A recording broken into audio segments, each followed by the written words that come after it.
সাত সকালেই শহর জুড়ে ইডির হানা। শহরের 3 জায়গায় ইডির অভিযান।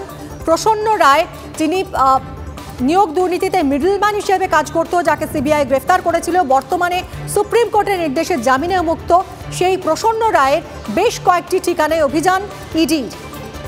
আমাদের প্রতিনিধিরা রয়েছেন এই মুহূর্তে আমার সঙ্গে এই মুহূর্তে রয়েছেন আজিজ, অরিত্র, সোমা এবং সৌরভ।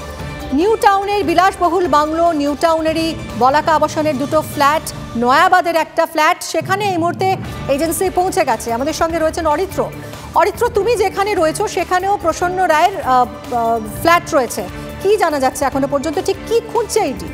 দেখো, ভোর 6:30 কিছু সময় পরেই কিন্তু এই যে নিউ টাউনের বলাকা আবাসন, সেই বলাকা আবাসনে ইডির টিম পৌঁছে যায় এবং এখানে মূলত 3টি জায়গায় তল্লাশি অভিযান চালাচ্ছেন ইডির আধিকারিকরা। একটি প্রদীপ সিং এর যে আবাসন রয়েছে A5 এবং A8, তার পাশাপাশি B6, আমরা যেখানে দাঁড়িয়ে রয়েছি সেই B6 প্রসন্ন কুমার রায়ের যে ফ্ল্যাট, সেই ফ্ল্যাটেও কিন্তু তল্লাশি চলছে এনফোর্সমেন্ট ডিরেক্টরেটের তরফে। দেখো, যেটা জানা যাচ্ছে যে এই যে B6 ফ্ল্যাট, এই ফ্ল্যাটটি প্রসন্ন কুমার রায়ের মায়ের নামে রয়েছে এবং দীর্ঘ 6 বছর ধরে তিনি এখানে থাকেন না। সব মিলিয়ে কিন্তু নিয়োগ দুর্নীতির যে তদন্ত, সেই তদন্তে আরও একবার সক্রিয় এজেন্সি এবং দেখতে পাচ্ছ কেন্দ্রীয় বাহিনীর যারা জওয়ান, তারা কিন্তু ঘিরে রেখেছেন এই B6 ফ্ল্যাট এবং সেই ফ্ল্যাটের ভিতরেই কিন্তু এই মুহূর্তে তল্লাশি অভিযান চলছে। অন্যদিকে ফ্ল্যাটের যিনি সেক্রেটারি রয়েছেন আবাসনের, তাকেও ডেকে পাঠানো হয়েছিল এবং তার কাছ থেকে বিস্তারিত তথ্য জানতে চাওয়া হয়েছে। মোবাইল নাম্বার আছে কিনা, কবে শেষ এসেছিল প্রসন্ন রায় এই এলাকায়, সেই বিষয়গুলি জানতে চাওয়া হয়েছে। অন্যদিকে প্রদীপ সিং, যার আবাসনেও তল্লাশি চালানো হচ্ছে A5 এবং A8, সেখানে প্রদীপ সিং এর যিনি বাবা রয়েছেন অনুপ সিং, সেই অনুপ সিংকে ডেকে পাঠায় ইডির আধিকারিকরা এবং বেশ কিছু ফাইল এবং নথিপত্র নিয়ে A8 যে ফ্ল্যাট রয়েছে, সেই A8 ফ্ল্যাট থেকে A5 ফ্ল্যাটে পৌঁছে যান অনুপ সিং, অর্থাৎ প্রদীপ সিং এর বাবা। সব মিলিয়ে দেখো, সকাল থেকেই কিন্তু একাধিক জায়গায় তল্লাশি অভিযান চলছে। একদিকে যেমন প্রসন্ন রায়ের ফ্ল্যাট রয়েছে, প্রসন্ন রায়ের অফিস রয়েছে, এছাড়াও নয়াবাদ ও নিউ টাউনের আরো একটি। তুমি আমাদের সঙ্গে থাকো, সরাসরি সৌরভের সঙ্গে কথা বলবো। সৌরভ, প্রসন্ন রায়ের অফিসেও তল্লাশি চলছে, কি খবর রয়েছে? মিমি, দেখো, প্রায় 45 মিনিট হতে চললো, এখনও পর্যন্ত কিন্তু ইডির যারা আধিকারিক এসছেন এই তদন্তে, তারা কিন্তু প্রসন্ন রায়ের অফিসে ঢুকতে পারেননি, কারণ অফিসের যে অফিস তালা বন্ধ রয়েছে এবং সেই কারণে কিন্তু ইডি যারা আধিকারিক রয়েছেন তারা এখানে অপেক্ষা করছেন। ইডি আধিকারিকেরা তারা খবর পাঠিয়েছেন যারা এখানে অফিসের কর্মী রয়েছেন, তারা যাতে এসে চাবি নিয়ে আসেন এবং তারা যাতে সেখানকার চাবি খুলে সেখানে যাতে ঢুকতে পারেন। শিক্ষক নিয়োগ কেলেঙ্কারির ঘটনায়, শিক্ষক নিয়োগ কেলেঙ্কারিতে যে পরিমাণ টাকা আর্থিক দুর্নীতি হয়েছে, সেই আর্থিক দুর্নীতির তদন্তে ইডি কিন্তু এর আগে প্রাথমিকের যে দুর্নীতি তদন্ত ছিল প্রাথমিকে, আর সেই ক্ষেত্রে ইডি কিন্তু সেই তদন্তের কাজ শুরু করেছিল। স্কুল সার্ভিস কমিশনের ক্ষেত্রে সেখানকার থেকে যে আর্থিক দুর্নীতি হয়েছে, তার টাকা কোথায় গেছে, তার সঙ্গে প্রসন্ন রায়ের লিঙ্ক এবং প্রসন্ন রায়ের এই অফিসের মাধ্যমে কোনো লেনদেনের নথি পাওয়া যায় কিনা, সেই সবের খোঁজেই কিন্তু এখন ইডি আধিকারিকেরা নিউ টাউনে প্রসন্ন রায়ের অফিসে হাজির হয়েছেন। এখনও পর্যন্ত যেহেতু অফিসে তালা বন্ধ রয়েছে, অফিসের কর্মীদেরকে খবর দেওয়া হয়েছে যাতে অফিস খুলে তারা এখানে তাদের যে কাজ এসছেন সেই কাজ যাতে তারা করতে পারেন, সেই জন্য তারা এখানে এসছেন এবং তারা সেখানে অপেক্ষারত রয়েছেন।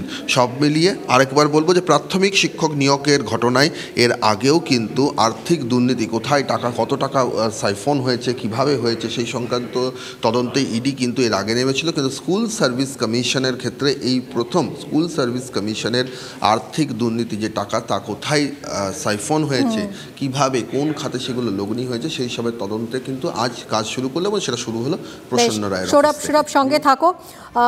নিউ টাউনেরই আরও একটা ঠিকানায় এই মুহূর্তে আজিজ রয়েছেন আমাদের সঙ্গে। আজিজ, তুমি যেখানে রয়েছো সেখানে ঠিক এই মুহূর্তে কি চলছে? প্রায় ঘন্টাখানেক হলো ইডি অফিসাররা পৌঁছেছেন সেখানে। একেবারে দেখো, প্রায় ঘন্টাখানেক হতে চললো। নিউ টাউনের এই যে বিলাসবহুল যে ভিলার সামনে দাঁড়িয়ে রয়েছি, সেই ভিলাতেই কিন্তু ইডি আধিকারিকরা প্রবেশ করেছেন এবং 2টি ভিলা পাশাপাশি রয়েছে, 105 এবং 106, এই দুটিতেই কিন্তু মূলত তল্লাশি চলছে। শিক্ষক নিয়োগ দুর্নীতি, যে শিক্ষক নিয়োগ দুর্নীতিতে প্রসন্ন রায় মিডল ম্যান হিসেবে কাজ করতেন, সেই প্রসন্ন রায়েরই এই ভিলা এখানে রয়েছে এবং এই প্রসন্ন রায় কিন্তু এর আগে ইডি তাকে গ্রেফতার করেছিল। বর্তমানে সুপ্রিম কোর্টের নির্দেশে তিনি বাইরে রয়েছেন, জামিনে রয়েছেন এবং তারই কিন্তু ভিলাতেই আজকে এই তল্লাশি চলছে। এবং দেখো সিবিআই কিন্তু দুর্নীতি যে তদন্ত, সেই দুর্নীতি তদন্ত করে তাকে গ্রেফতার করেছিল এবং আর্থিক বিষয়ে যে আর্থিক লেনদেন হয়েছে, যে আর্থিক বিপুল টাকার যে খেলা এখানে হয়েছে, সেই বিষয়ে কিন্তু তদন্ত করতেই ইডি আধিকারিকরা তারা খোঁজ নিতেই এসছেন। এবং যেমনটা আমরা দেখলাম যে একেবারেই সাত সকালে এই ভিলাতে কিন্তু তারা হানা দিয়েছেন এবং এই যে প্রসন্ন রায় তার রাখো আজিজ 105 আর 106 দুটি বিলাসবহুল ভিলা নিউ টাউনে, সেখানেও এই মুহূর্তে ইডি তল্লাশি চলছে। নয়াবাদে চলে যাব, সোমান রয়েছেন সেখান থেকে। সোমান, এই নয়াবাদে যে ইডির অভিযান, সেটাও কি শিক্ষক নিয়োগ দুর্নীতি মামলাতেই? হ্যাঁ দেখো, শিক্ষক নিয়োগ দুর্নীতি কাণ্ডে আজকে আমরা সকাল থেকে দেখছি যে ইডি তদন্তকারী আধিকারিকেরা তারা বিভিন্ন জায়গায় যাচ্ছেন। এই প্রসন্ন রায়, যিনি এই নিয়োগ দুর্নীতি কাণ্ডে মিডল ম্যান হিসেবে কাজ করতেন, তারই কিন্তু বিভিন্ন অফিস, বাড়ি এবং তার যে ঘনিষ্ঠরা রয়েছে তার বাড়িতেই কিন্তু তল্লাশি অভিযান চলছে। অর্থাৎ দেখো, আমি যে নয়াবাদে রয়েছি, 944 নয়াবাদ, এই নয়াবাদেরই এই যে আবাসনটি দেখতে পাচ্ছ, এই আবাসনের 3 তলাতেই থাকেন একজন পরিবহন ব্যবসায়ী। সেই পরিবহন ব্যবসায়ীর বাড়িতেই কিন্তু এই মুহূর্তে তল্লাশি অভিযান চলছে। এই প্রসন্ন রায়, সে কিন্তু মিডলম্যান হিসেবে কাজ করেছে এবং অযোগ্য প্রার্থীদের টাকার বিনিময়ে চাকরি দিয়েছে, এমনই কিন্তু অভিযোগ রয়েছে তার বিরুদ্ধে। সে কিন্তু সিবিআইয়ের হাতে ধরা পড়ে এবং জেলও খাটে, তারপর কিন্তু এই মুহূর্তে জামিনে রয়েছে। কিন্তু এই যে নিয়োগ দুর্নীতি কাণ্ড, একদম তুমিও নজর রাখো, আমাদের প্রতিনিধিরা রয়েছেন এই মুহূর্তে যেখানে যেখানে ইডি অভিযান চলছে, প্রত্যেক মুহূর্তের খবর আপনাদের সামনে আমরা তুলে ধরব।